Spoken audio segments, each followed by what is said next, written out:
How are you doing today? I'm doing well. How are you doing? Absolutely fantastic.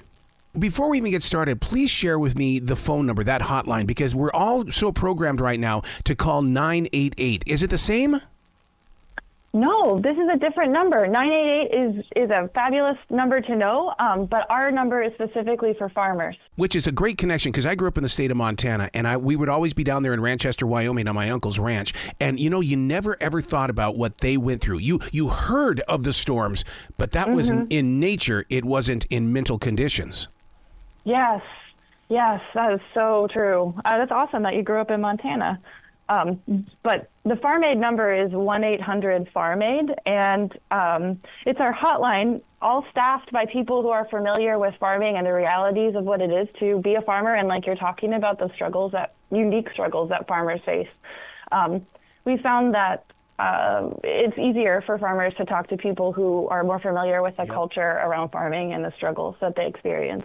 Oh my God, yes, because you know, outside that farming community, I mean, even though I was part of that family, I was still that city slicker cousin, and that's the thing about, and even today when I talk with farmers, they go, "Yeah, you're one of those city people." They can sniff you out. Now, one of the things that I love about this hotline is that there's financial coaches, there's counselors, and there's so much more. This really is a true connection. Yeah, anybody can call us. We talk to all kinds of farmers, beginning farmers who've been doing this their whole life, and then we just listen to what's going on with them and connect them to the best resources for them, which is what makes our hotline unique. We also, though, are all trained in like mental health first aid and QPR. So if somebody calls us to talk about damage to their barn or something like that, we're still listening for any mental health issues that they might not be comfortable bringing up, but we can address gently or however is appropriate to the person. In reality, knowing that the soil is so spiritual to a lot of farmers, I mean, you guys have been called to do this job, haven't you?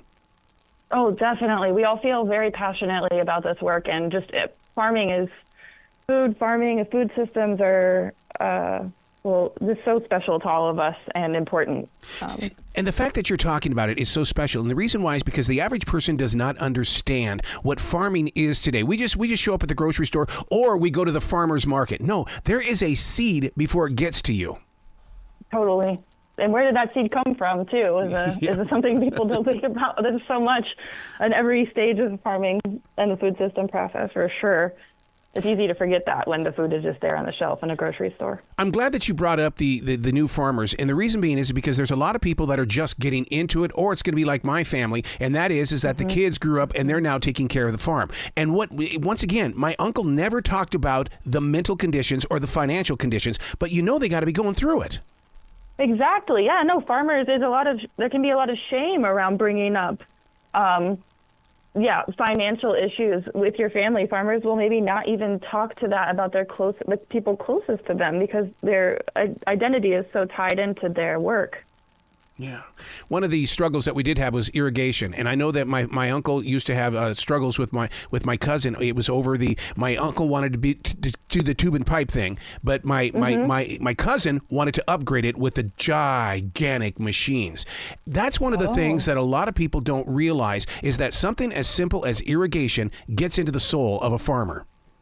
Oh, absolutely. Every detail of your farm is so important to a farmer. Yeah. What kind of a farm the operation was it in Montana? It was a gigantic cattle ranch. Oh my God. We would move those cattle from Ranchester and we'd move it up into the fields in north of Ranchester. But man, it was the old fashioned. Even when we would get together for the branding and stuff, it was the community that came together when we would do the branding. You help me today, I'll help you tomorrow. And when we go over there and we stack that hay tomorrow, the whole community is going to get together.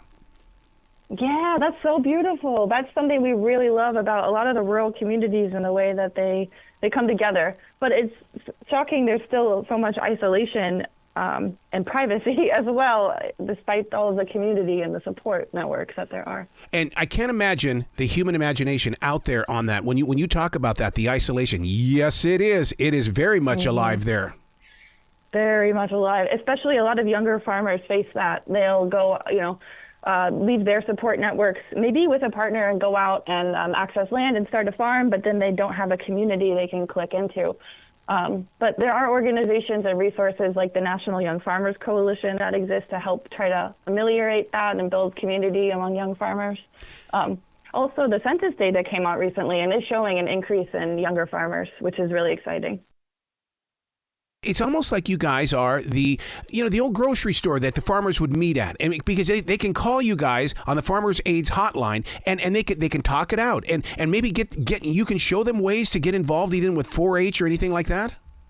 Absolutely, yes, that's exactly Anybody can call us, and we welcome any calls, and we listen and we ask questions to understand the situation, and then we are constantly searching for excellent resources for farmers, and we're just so nerdy and excited about resources for farmers, so we can connect someone in need with a really good resources.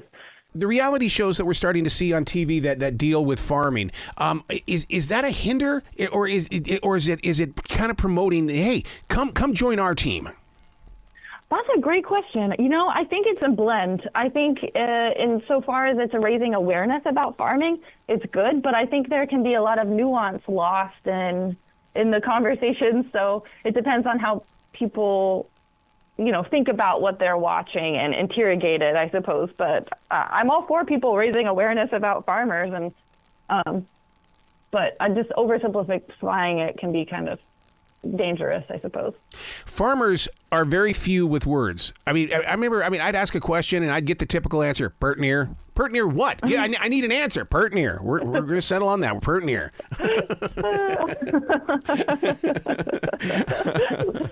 But you agree with me because you know what I'm talking about. Yes, I do.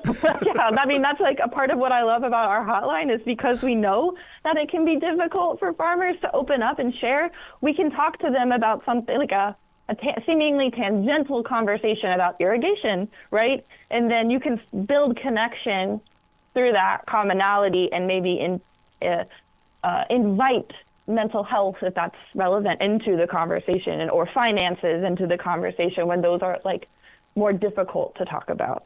Just having this conversation has been so helpful in the way that, it's allowed me to remember so many things that happened on that farm, such as when you've got a breech cattle. When you've got a breech birth and waiting for the veterinarian to get there. My God, that was forever. I can't imagine what that does to the farmer.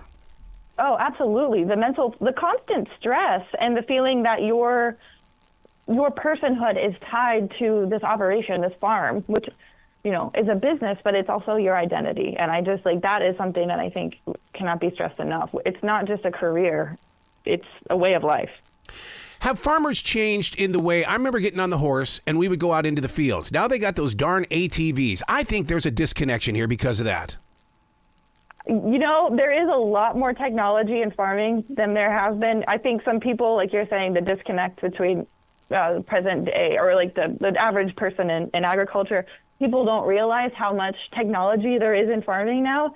I tend to be more like you, where I want to slow down and look to the past and find the traditional methods and how we can integrate those with modern technology personally. But yeah, a lot of farmers are very interested in learning about ways that they can bring more efficiencies to their farm using new technology. It's a wide spectrum of thought on that topic. And talk about strengthening up your mental health. Go clean out the barn and then take that stuff that you're cleaning up with out to that field and fertilize that soil. That's right. Yes. So once again, where can people? I got to ask this question only because we hear farm aids and we think of Willie Nelson. How can we get people this which has no connection to Willie, right? No, so Willie Nelson did establish Farm Aid, yes, in 1985, along with Neil Young and John Mellencamp. But you're correct that the celebrity can overshadow the work that we're doing on things like the hotline, for example. So yeah, Willie Nelson brings the farmers to us, and then we try to show them the resources. One of the things I'm very proud about is the fact that you guys do this in the Spanish language too. You are so connected to the modern world. Thank you so much. Yes, we are very excited. We now, we have the hotline is available in Spanish and English. We also have an online resource directory that you can find at farmaid.org/resources. People can just go on there and search in English or Spanish for resources, which is really great. I got a toughie for you. And that is that because, we're not local radio, but with podcasting, we are global. What happens when somebody from a different country calls that 800 number? Oh, that is a toughie. We do get calls from other countries sometimes. Really? Yeah, we do. Some farmers in Canada, some farmers in Africa, I would say. And we don't serve international farmers, but we still want to give them a response. So we do have some resources. That's just not our area of expertise, and the needs are different, even though there's a lot of similarities among farmers globally for sure. But we try to connect them with international resources that we're familiar with. Canadian Farmers Union, if they're in Canada. Yeah. That's a little tricky. That's a little more tricky for us. Wow. What's that phone number one more time? 1-800-FARM-AID. God, so simple. I love where your heart is. Thank you so much. You too. It's been great to talk to you. Well, you keep coming back to this show anytime you want to, all right? Oh, wow. Thank you so much. Well, be brilliant today. You too.